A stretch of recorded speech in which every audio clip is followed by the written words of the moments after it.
قاف والقرآن المجيد بل عجبوا أن جاءهم منذر منهم فقال الكافرون هذا شيء عجيب أإذا متنا وكنا ترابا ذلك رجع بعيد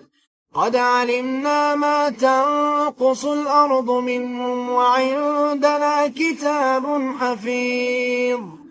بل كذبوا بالحق لما جاءهم فهم في أمر مريج أفلم ينظروا إلى السماء فوقهم كيف بنيناها وزيناها وما لها من فروج والأرض مددناها وألقينا فيها رواسي وأنبتنا فيها من كل زوج بهيج تبصرة وذكرى لكل عبد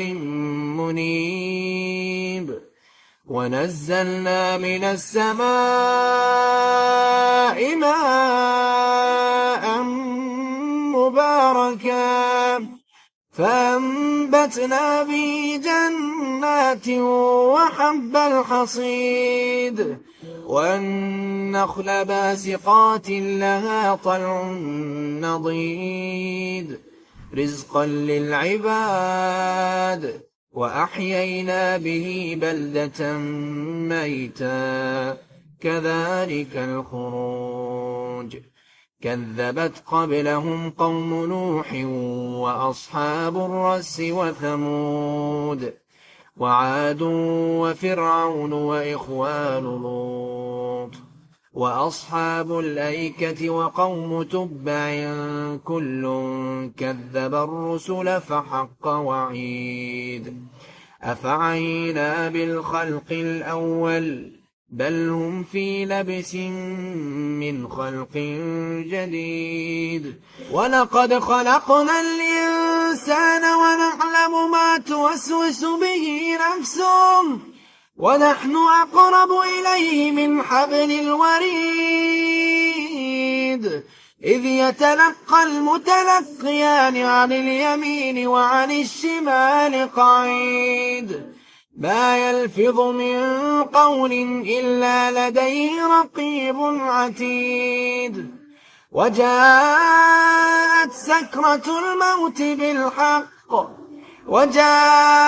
سكرة الموت بالحق ذلك ما كنت منه تحيد ونفخ في الصور ذلك يوم الوعيد وجاءت كل نفس معها سائق وشهيد لقد كنت في غفلة من هذا فكشفنا عنك غطاءك فبصرك اليوم حديد وقال قرينه هذا ما لدي عتيد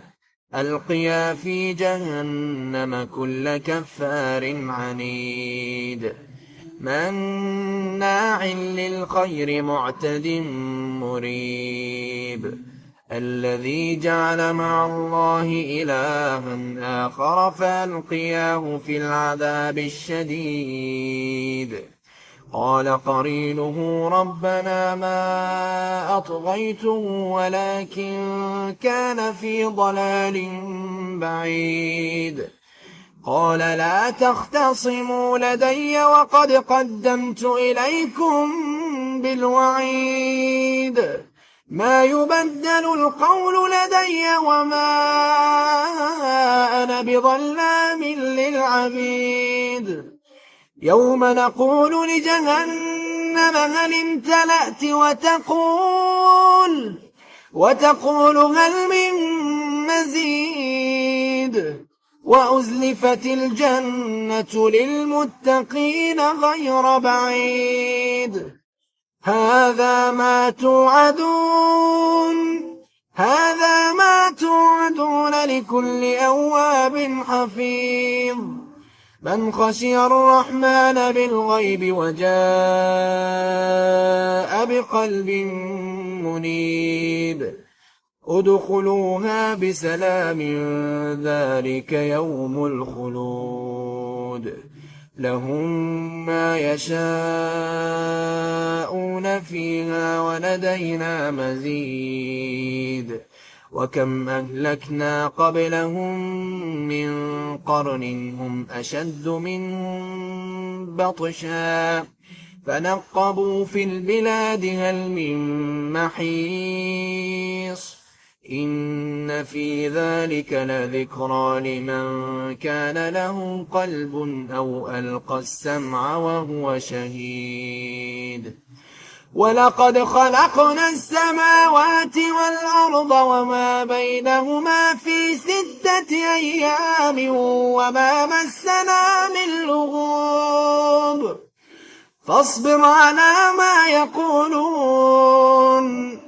فاصبر على ما يقولون وسبح بحمد ربك قبل طلوع الشمس وقبل الغروب ومن الليل فسبحه وأدبار السجود واستمع يوم ينادي المناد من مكان قريب يوم يسمعون الصيحة بالحق ذلك يوم الخروج إنا نحن نحيي ونميت وإلينا المصير يوم تشقق الأرض عنهم سراعا ذلك حشر علينا يسير نحن أعلم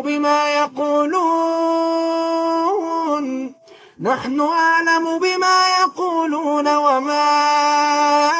أنت عليهم بجبار